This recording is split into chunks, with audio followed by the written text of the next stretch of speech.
Hey guys, I'm Yvonne Williams with Back to Earth Creations, and in this video I want to show y'all how I am going to salvage this kind of, not botched, but definitely, yeah, it's a botched electroforming project. Instead of trying to remove all the copper and kind of start over again, what happened here, and I was going for something more along this line,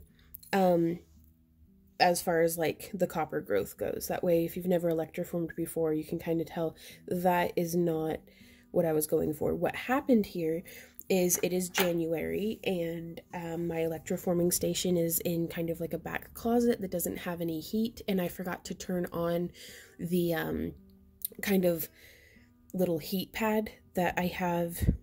There should be links down in the video description showing my electroforming setup, and I forgot to turn on the heating magnetic stirrer that I typically use. So because my solution got too cold, I was getting a very granular build. Like the copper was still forming, it was just very gritty and not making good adhesion.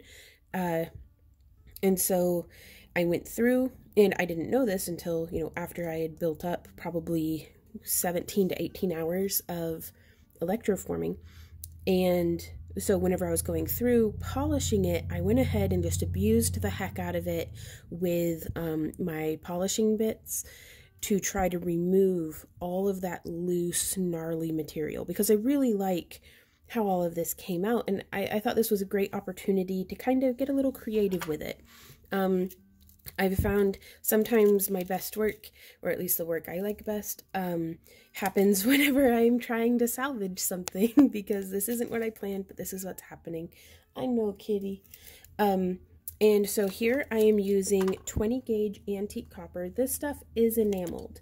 And what I'm trying to accomplish here is maybe getting a little bit of non-tarnished copper going on. That way, I don't know, you could use any kind of, it's just what I feel like doing, honestly. You could use solid bare copper from Parawire. I just thought it'd look cool with this, so that's what I'm doing. But no reason beyond that, really. This is 20 gauge, and I've pulled off about 20 inches. And I'm just going to snip. And what I'm doing here is I had made the piece, the electroform process, and then polished it up a bit, like did it some shaping and sanding, excuse me, to remove any pokey bits. And then I oxidized it in liver of sulfur, and then I polished it again to kind of, show the highlights and stuff on there. So, gosh, that is such a pretty labradorite though. Okay, so we've snipped off our 20 gauge, and I'd also kind of like to add a bead right up here at the top. So here I have a 6mm labradorite bead. You could use any kind of bead that you like, and you could even maybe wrap like a small cabochon, but that can be, I'm not very good at that, so I wanted to go with something kind of easy. So now we've got our 6mm bead on there. And also this could work on, let's say you just purchased a piece that has like a focal piece that has like a large loop like this, or is a similar shape. So just sharing the process with y'all. Hopefully you'll learn something that you can apply to your own projects, because you never know when something that you've learned is going to be useful. So I've carefully bent our wires around, and you could use, let's see if maybe zooming in might be helpful. I've got kind of a messy work surface. Through the magic of editing, just good. Ta-da! Look at my super clean rig surface. There's so much done for it. So I've bent those. You could get a tighter angle by using pliers. Excuse me. Sorry, I've just been chattering away, and it's dry air, what with the heater being on. And now I'm going to try to put its best face forward. This is a really pretty kind of subtle labradorite bead. So I don't know, we'll just leave it as it is. And then I'm going to come through on the back and bend this around because I want to keep the jewelry nice and flat. That way it will sit nice and flat against the chest of whoever wears it. And now I'm wrapping around the side here, just locking it into place, kind of checking and making sure that this is centered. And if not, we can push it over just a bit. And now I'm going to come through here again. Don't mean to wander out of frame, it's just what happens.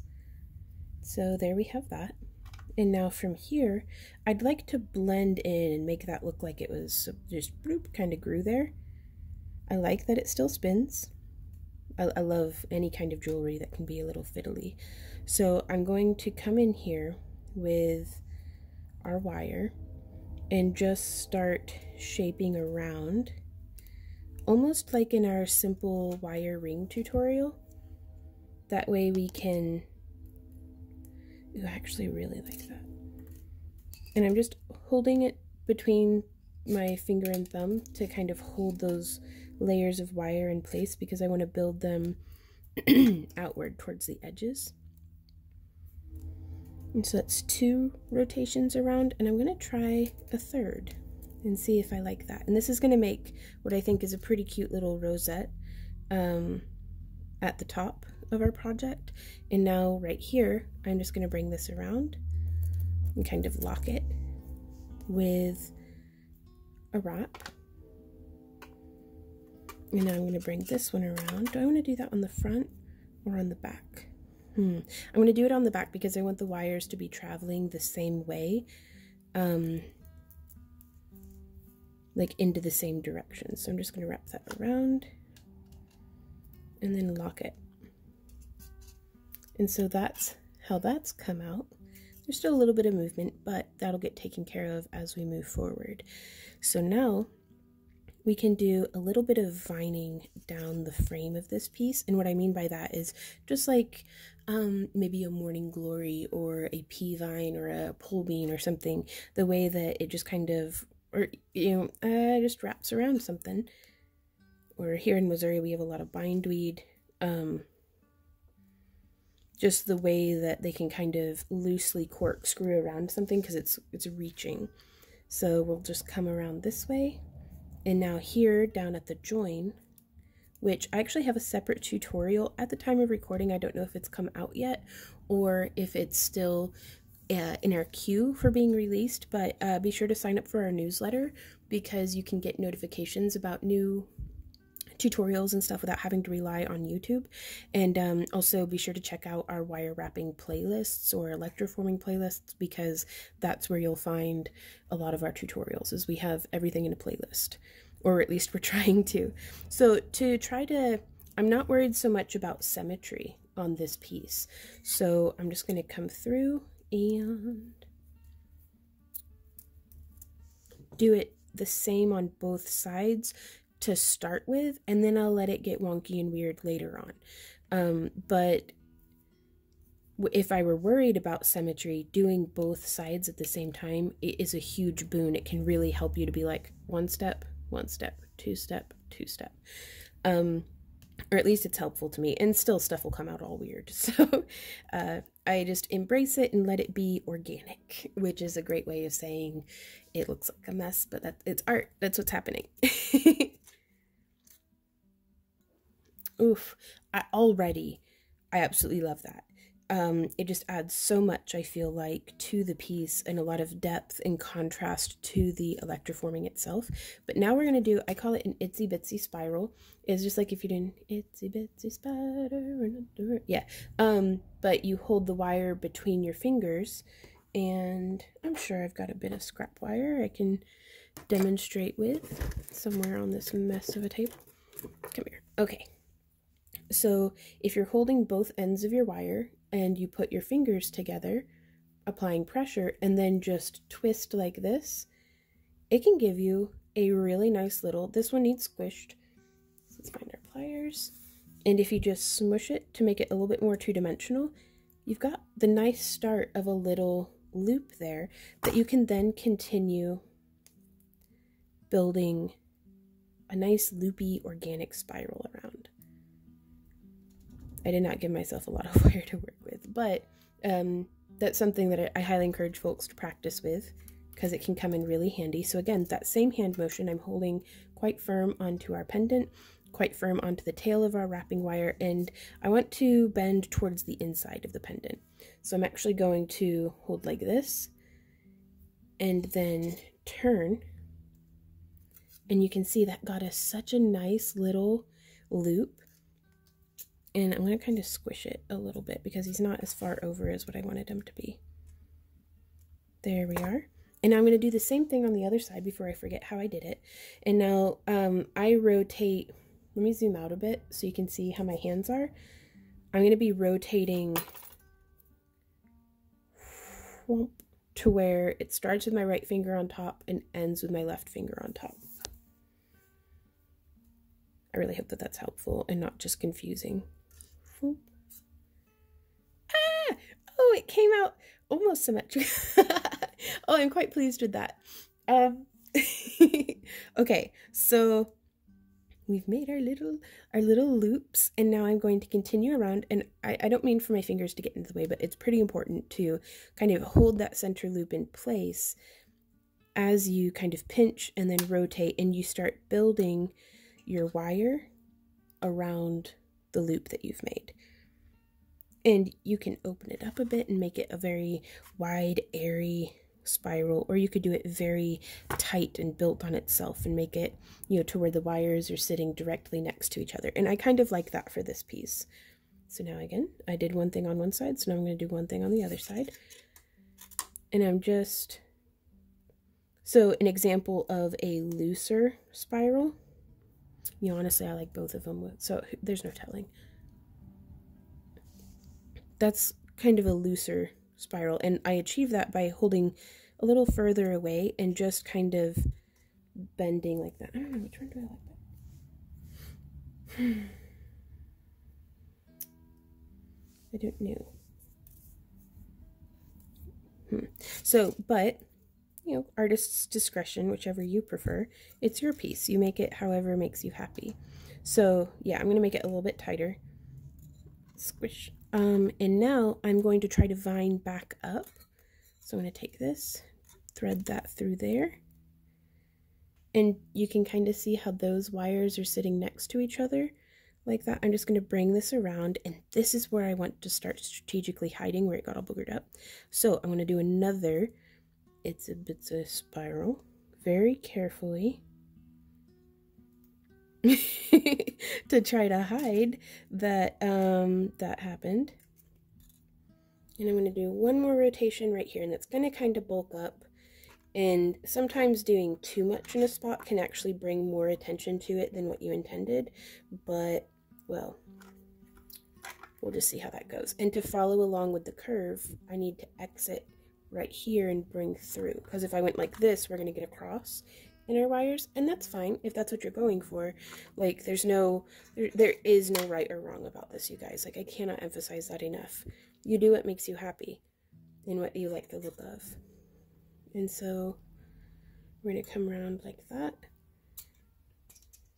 And I guess I'm going to do another spiral. Just, I have a lot to hide on this side. It got kind of weird. That's okay though. Okay. So I've made another little bit of a spiral. And I'm just going to loop that around. And now I'm getting to where I don't mind nearly as much if it's going to start crossing. So our wire is getting pretty short, so I'm going to start incorporating my pliers. I lied. I do mind. Oopsie. Okay, and in which case, if we just take this and bend it around and start traveling back the way we came,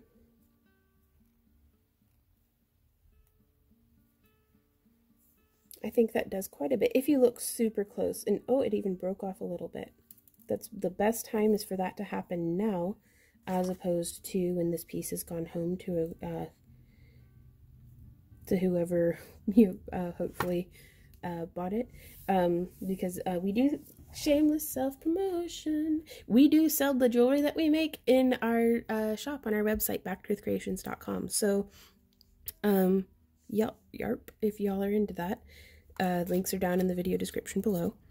So now I'm going to use my very tiniest round nose pliers, if I can find them. There they are. Oops. So these are my regular round nose pliers that I really like, and they're quite sturdy, and I like them. These guys are my super fine tip, which I also really like. They don't work well on stuff much over 20 gauge, but they're great for making super little loops on the 20 gauge wire. So I'm going to come in here. I don't want my loop to be too big, so I'm just going to shave a couple of millimeters, off. And now I'm going to grab as close to the tip of the wire and as close to the tip of the pliers as I can. Now you could incorporate all sorts of like weaving and beadwork and anything that you could hide little charms in here. You could really make this design your own. I just wanted to kind of show sometimes as an artist I can get such an expectation of what I wanted a piece to look like that expectation will get in the way of what the piece could look like. And so sometimes I find it helpful to be able to see how other people recover from kind of botched, oh no, this did not go how I planned. So kind of just embracing that and going with it can sometimes have really beautiful results. So like already I'm quite pleased with this, and I'm thinking that if I had done this with bare copper, this really would be gorgeous, re-oxidized and kind of bringing out the highlights and lowlights and stuff. And I'm even considering doing this on, I have a couple more pieces that are a little bit irregular, that I think would just be really pretty with some wire wrapping up top. So I think I know what I'm doing with the rest of my day. So we're gonna, and I tried so hard to keep it symmetrical, and then I got caught up in what I was doing, and now I have no idea what I did. So I'm just gonna wing it. Again, by focusing on not crossing the wires over, that's gonna help keep things at least a little similar, because you can see it just kind of vines and they stack next to each other. And it comes up, and now we're up here, and instead of crossing over, like, that's easy. Like, that's my inclination. But if I'm careful and make myself put the wires in between each other, you can get a really beautiful, organic, I mean, it's beautiful either way, but this, to me, looks from my... I'm going to see a lot more flaws in my own work than anyone else ever will, and I find that's a lot more common with other artisans. Is with our artist's eye, we're going to see every perceived flaw, imagined flaw, you know, like, whereas a client might see this and be like, it's perfect, and I'll be like, well, I'm not going to argue with you, but I'm going to argue with you. So, yeah, so beauty really is in the eye of the beholder, so get wild with it. I'm gonna come through, and I am gonna try to have it be kind of symmetrical. I know I keep going all flippy floppy on that, but ooh, I really like the way the more layers, like that spiral is probably my favorite spiral I've made all day. I love it. And I'm gonna come back through, whoop, and following in between our other lines, we could do a cute little like inline spiral. Whoop. Oh, I love it. Okay. And now we're going to come around and nestle in between there.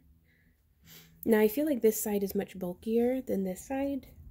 And honestly, I prefer the look of this side over here, but there was just so much going on over here that I felt like I needed to cover up. So I'm going to come through. And I think I'm just going to let it be what it is.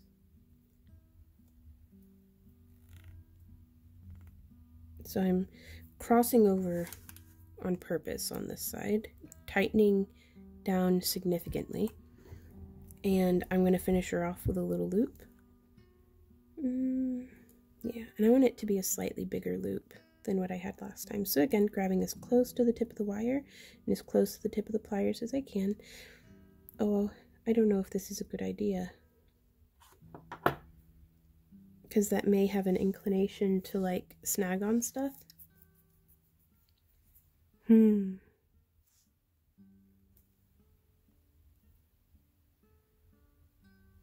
So what I'm going to do is I'm actually going to take this and just smush the heck out of it with my pliers. And it, oh, that actually brings it around to the back side.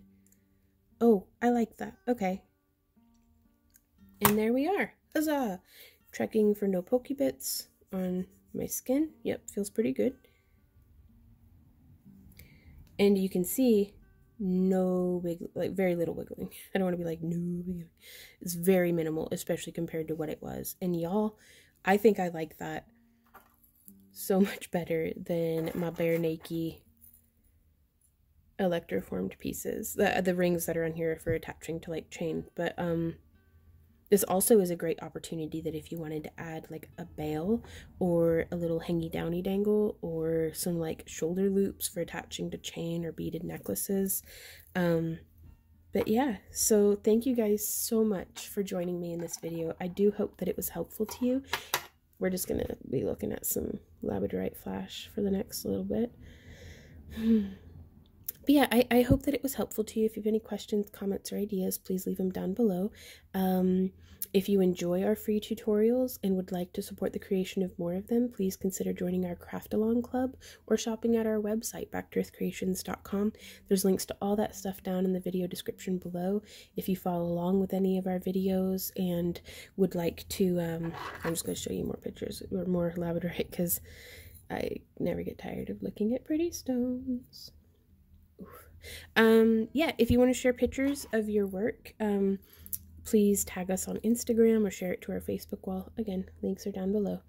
So until next time, y'all, happy crafting. Bye.